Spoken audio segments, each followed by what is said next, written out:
What's up everyone, अस्सलाम वालेकुम and welcome back to another video of car reviews। तो आज हम जिस गाड़ी का रिव्यू करने वाले हैं it is none other than Honda Civic Reborn। Honda ने Civic की इस शेप को इंट्रोड्यूस करवाया था पाकिस्तान के अंदर back in 2006 and it continues towards 2012। तो इन 6 साल के लाइफ स्पैन के अंदर इस गाड़ी के अंदर एक माइनर सा फेस अपलिफ्ट आया था, दैट वाज इन 2011 और उसके साथ ही इस गाड़ी के अंदर 2 एयर बैग्स इंट्रोड्यूस करवा दिए गए थे और यूजी पैकेज की ऑप्शन भी इंट्रोड्यूस करवा दी गई थी। Otherwise this car remains the same in this era 2006 to 2012। This car is really the futuristic car of that time. मेरा नहीं ख्याल कि पाकिस्तान के अंदर शायद कोई ऐसा शख्स हो जिसे रीबॉर्न की लुक्स पसंद ना हो। So these are some of the basics of this car. तो अब रिव्यू का जो है वो बाकायदा आगाज करते हैं। Starting up from the front हमारे पास यहाँ पर सबसे पहले होंडा का मोनोग्राम आ जाता है और उसके साथ ही एक क्रोम ग्रिल है जो कि बहुत खूबसूरत लगती है और इसके साथ यहाँ पर ओपनिंग स्पेसेस हैं ताकि इसके रेडिएटर को जो है वो डायरेक्ट हवा मिलती रहे और वो ठंडा रहे। उसके साथ ही यहाँ पर आपके पास हेडलाइट्स हैं विच आर क्वाइट ब्यूटीफुल। यहाँ पर आपके पास लो बीम है, ये हाई बीम है और इसके साथ ही अंदर टर्निंग इंडिकेटर है। बम्पर के अंदर यहाँ पर आपके पास कंपनी फिटेड फॉग लाइट्स आती हैं और उसके साथ ही एक छोटा सा एयर वेंट है। इस एयर वेंट के थ्रू यहाँ से हवा अंदर जाती है और ये यहाँ से पीछे जाके जो टायर्स के साथ डिस्क हैं उनको ठंडा रखती है। प्लस उसके साथ यहाँ पर भी एक एयर वेंट मौजूद है जो कि इसके रेडिएटर को ठंडा रखता है। So this is the engine bay of this car. इससे पहले आने वाली सिविक में 1500 सीसी और 1600 सीसी का इंजन आता था। इस मॉडल से होंडा ने 1800 सीसी इंट्रोड्यूस करवाया था। So this engine produces about 140 brake horse power at 6000 RPM। परेशान आपने नहीं होना कि ये चीज़ क्या है। रीबॉर्न के अंदर हाइड्रोलिक पावर स्टीयरिंग आता था तो ये उसके ऑयल की स्पेस है। यहाँ पर आप हाइड्रोलिक पावर स्टीयरिंग का ऑयल डाल सकते हो। Side profile looks really beautiful. यहाँ पर आपको 2 करैक्टर लाइन चलती हुई नज़र आएंगी। First of all is this, ये आपको फेंडर से लेकर ऐसे बिल्कुल ऊपर चलती हुई नज़र आएगी पिछले फेंडर के एंड तक। और दूसरी करैक्टर लाइन ये है, यहाँ से शुरू होगी और ये गोलों के साथ ही चलती हुई यहाँ पर पिछले पैनल पे आके ख़त्म होती है। अगर बात की जाए इसके व्हील्स की तो यहाँ पर आपके पास कंपनी फिटेड अलॉय व्हील आ जाता है जो कि 15 इंच साइज़ रिम का है और इसका टायर साइज़ है 195/65 विद R15 रिम और इस गाड़ी के अंदर योकोहामा के ब्रांड न्यू टायर्स डले हुए हैं। अभी रीबॉर्न की ब्रेकिंग के अंदर 4 व्हील डिस्क ब्रेक यूज़ होती है जिसमें से फ्रंट वेंटिलेटेड डिस्क हैं और रेयर पे सॉलिड डिस्क आती हैं और उसके साथ ही साथ चारों टायर्स के अंदर ABS की ऑप्शन मौजूद है। So brakes are quite good as well. Side view mirrors इसके बॉडी कलर्ड आते हैं और उसके अंदर ही यहाँ पर आपके पास टर्निंग इंडिकेटर भी आता है। उसके साथ ही साथ जो आपके डोर हैंडल्स हैं वो भी बॉडी कलर्ड आते हैं। This is the back profile of this car जो कि अपने टाइम के लिहाज से एक बहुत मॉडर्न लुक थी। Tail lights are massive and huge in size. यहाँ पर आपके पास 2 ब्रेक लाइट्स हैं जिसमें से एक पार्किंग पे चलती है और दूसरी जब आप ब्रेक लगाते हैं तब चलती है। यहाँ पर आपके पास रिवर्स लाइट मौजूद है और इसके अंदर आपके पास टर्निंग इंडिकेटर मौजूद है। रीबॉर्न की एक बहुत प्रोमिनेंट चीज़ थी उस टाइम पे और वो इसके डुअल एग्जॉस्ट थे। तो ये कोई फेक टिप नहीं है, ये दोनों एग्जॉस्ट वर्किंग में है और लेकिन आते ये सिंगल एक एग्जॉस्ट से ही है और उसके आगे 2 टिप्स हैं तो ये भी खूबसूरती के अंदर काफ़ी इजाफा करते थे। बैक स्क्रीन के अंदर यहाँ पर आपके पास एक 3rd ब्रेक लाइट मौजूद है। यहाँ पर गाड़ी में आपके पास स्मार्ट एंट्री तो नहीं है लेकिन कीलेस एंट्री मौजूद है। ये लॉक का बटन है और ये अनलॉक का है। यहाँ से आप गाड़ी अनलॉक करेंगे। दरवाज़ा खोलते साथ the first thing you notice is the driving seat और यहाँ पर आपके पास हाइट कंट्रोल्ड सीट मौजूद है। इसको ऐसे खींच के आप सीट अपनी ऊंची कर सकते हैं और ऐसे नीचे करके अपनी सीट जो है वो आप नीचे कर सकते हैं। गाड़ी में बैठते साथ जो सबसे पहली फील आपको आएगी वो आएगी प्रीमियम की, जैसे आप एक बहुत प्रीमियम किसी गाड़ी के अंदर बैठ गए हैं। अगर बात करें ड्राइविंग साइड के डोर की तो यहाँ पर आपके पास विंडोज़ कंट्रोल का जो है वो पूरा पैनल आ जाता है। यहाँ पर आपके पास ड्राइविंग साइड की विंडो 1 टच ऑटोमेटिक है। बाकी की जो 3 विंडोज़ हैं वो पावर है लेकिन फुली ऑटोमेटिक नहीं है। ये आपके पास लॉक और अनलॉक करने का बटन है। ये आपके पास विंडोज़ लॉक स्विच है और ये आपके पास साइड व्यू मिरर्स की एडजस्टमेंट का बटन है और ये रिट्रैक्टेबल मिरर का बटन है। इसी पैनल के नीचे यहाँ पर आपके पास थोड़ी सी स्टोरेज स्पेस मौजूद है which is quite good as well. Dashboard को राइट साइड से शुरू करते हैं और यहाँ पर आपके पास एक AC वेंट आ जाएगा जो कि काफ़ी एक अच्छी बड़े साइज़ का है और इसका ओपनिंग एंड क्लोज बटन ये है। यहाँ पर नीचे आपके पास ये मीटर की लाइट्स जो हैं उसको कंट्रोल करने का स्विच है। अगर रात के टाइम आपको मीटर ज़्यादा लाइट लग रही है तो आप यहाँ से उसकी लाइट कम कर सकते हैं और यहाँ से उसकी लाइट जो है वो आप ज़्यादा भी कर सकते हैं। और उसके साथ ही ये आपके पास मीटर रीसेट करने का बटन है। ये नीचे आपके पास थोड़ी सी स्टोरेज स्पेस मौजूद है। यहाँ पर आप अपने कार्ड्स या ऐसे कोई भी खुले पैसे वगैरह रख सकते हैं। उसके नीचे यहाँ पर भी आपके पास एक स्टोरेज स्पेस मौजूद है। अगर बात की जाए स्टीयरिंग व्हील की तो this is a 3 spoke steering wheel, और ये स्टीयरिंग व्हील जो है वो एग्जैक्टली सेम आया है होंडा सिटी के अंदर 2009 से लेके 2020 तक। स्टीयरिंग व्हील के अंदर आपके पास 2011 में एक एयर बैग दे दिया गया था, और उसके साथ ही सेकंड एयर बैग जो है वो आपके डैशबोर्ड के अंदर आया था। So this is the positive change in 2011।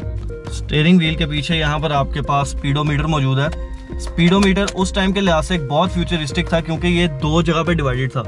यहाँ पर नीचे आपके पास RPM मीटर आ जाता था, जो कि काफ़ी खूबसूरत लुक देता है। उसके साथ ही आपके पास गियर इंडिकेशन आ जाती है, और ये आपके पास कुछ ज़रूरी लाइट्स आ जाती हैं। उसके नीचे आपके पास ट्रिप A और ट्रिप B, और उसके बाद टोटल रीडिंग का जो मीटर है वो आ जाता है। और उसके साथ ही यहाँ पर ऊपर अगर आप देखें तो आपके पास LCD पैनल आ जाता है। यहाँ पर आपके पास फ्यूल गेज मौजूद है, वो हीट गेज मौजूद है, और यहाँ पर आपके पास सेंटर में स्पीडोमीटर आता है जो कि डिजिटल है।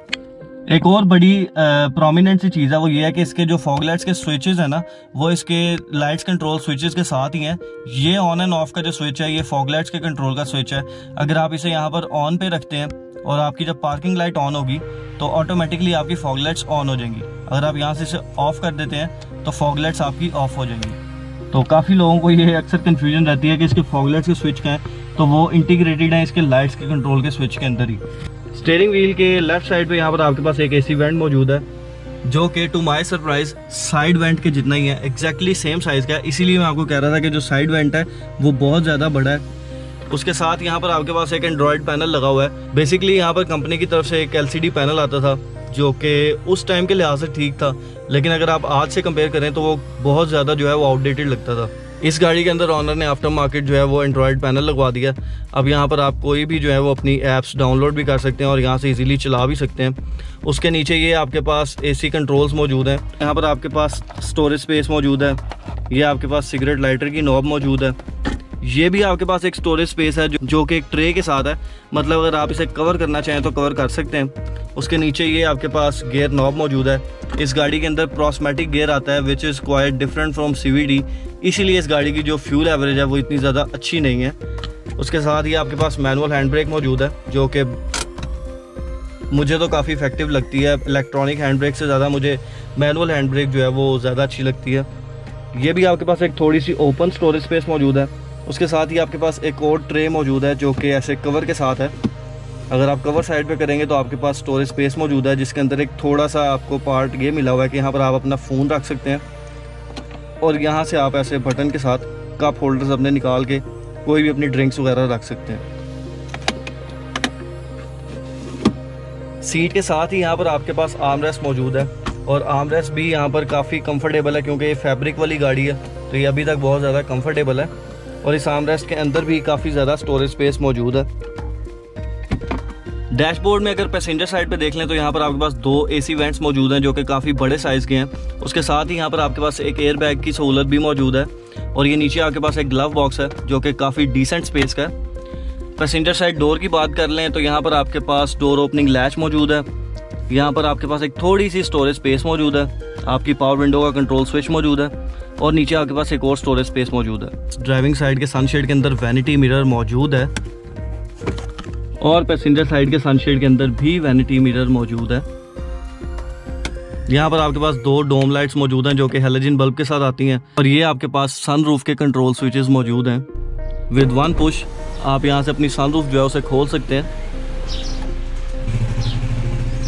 और विद 1 पुश आप ऐसे ही अपनी सनरूफ जो है उसको बंद कर सकते हैं। बैक सीट पे आते साथ सबसे पहले जो चीज़ आप नोट करेंगे वो इसकी कंफर्ट है। इस गाड़ी की कंफर्ट मुझे सिविक एक्स से भी ज़्यादा जो है वो अच्छी लग रही है। सीट्स की जो पोजीशनिंग है, अगर आप उसे अपनी सीट को फुल पीछे भी करते हैं, मेरी हाइट 6 फीट है तो मैंने सीट फुल पीछे करके एडजस्ट की हुई है, फिर भी यहाँ पर मेरे पास नी में काफ़ी स्पेस मौजूद है। यहाँ पर आपके पास पैसेंजर के लिए भी जो है एक रीडिंग लाइट लगी हुई है। बैक सीट्स के अंदर यहाँ पर आपके पास 2 हेडरेस्ट मौजूद हैं। आई एम अमेज्ड कि यहाँ पर 3 हेडरेस्ट होने चाहिए थे, क्योंकि ये एक 3 सीटर गाड़ी है। अगर आप 2 पैसेंजर्स के साथ ही जा रहे हैं तो आप इसको आर्म रेस्ट को नीचे कर सकते हैं। यहाँ पर आपके पास 2 कप होल्डर्स मौजूद हैं, और उसके साथ ही साथ ये एक आर्म रेस्ट का भी काम करता है। So that's it about the review of this car. अब इस गाड़ी के बारे में कुछ चंद एक जो ज़रूरी सवाल आते हैं उनको भी टैकल कर लेते हैं। तो जो पहला सवाल नॉर्मली लोगों के ज़हन में होता है वो ये होता है कि यार जो सिविक है ना, इसकी मेंटेनेंस बहुत महंगी है। हाँ जी, अगर आप इसको कंपेयर करेंगे करोला से तो ऑब्वियसली होंडा की मेंटेनेंस काफ़ी महंगी है। इसके पार्ट्स का कोई इशू नहीं है, पार्ट्स आपको हर तरह से अवेलेबल मिल जाएंगे, चाहे आप कोई भी पार्ट्स ले लें, बॉडी पार्ट्स, इंजन पार्ट्स या सस्पेंशन के पार्ट्स आपको मिल जाएंगे। और उसके साथ साथ आपको डिफरेंट क्वालिटीज़ के अंदर भी मिल जाएंगे। अगर आपको जेन्युइन चाहिए वो भी मिलेंगे, अगर आपको यूज्ड में चाहिए वो भी मिलेंगे, चाइना के भी मिल जाएंगे, थाईलैंड के भी मिल जाएंगे। तो it all depends upon your pocket कि आप कितने पैसे खर्च सकते हैं। चलें, पार्ट्स तो समझ में आ गए कि पार्ट्स महंगे हैं, लेकिन अगर आप इसको मैकेनिक के पास लेकर जाएंगे या उसको पहले ही अगर आप फ़ोन पे भी रब्ता करके बताते हैं कि यार सिविक का काम करवाना है और ये काम करवाना है, तो जो आप पार्ट बाहर से भी उसे ला के देंगे ना, उसने उसको डालने की भी जो मजदूरी है वो करोला से ज़्यादा ही लेनी है। एंड आई डोंट नो कि ऐसा क्यों है। The next question is about the fuel average of this car. Yes, this car is a gas guzzler. इसका जो प्रोस्मेटिक वेरिएंट है वो काफ़ी ज़्यादा जो है वो पेट्रोल एवरेज कम देता है। इसकी इन सिटी जो एवरेज है, अगर आप इसे प्यार से चलाओगे एसी के साथ, आई डोंट थिंक सो कि 9.5-10 से ऊपर एवरेज देती है, या मैक्सिमम 10.5 तक देती होगी एक बड़ी फिट गाड़ी। लेकिन अगर आप इसको लॉन्ग रूट पे ले जाएंगे और 110-120 तक ही चलाएंगे तो इस गाड़ी की जो एवरेज है वो 15-16 तक चली जाती है। तो अगर आपको फ्यूल एवरेज का ज़रा भी कंसर्न है तो ऑब्वियसली सिविक आपके लिए नहीं है। So that's it about the review of this car. इंशाल्लाह will see you guys soon. Till then take care. अल्लाह हाफिज। Peace out.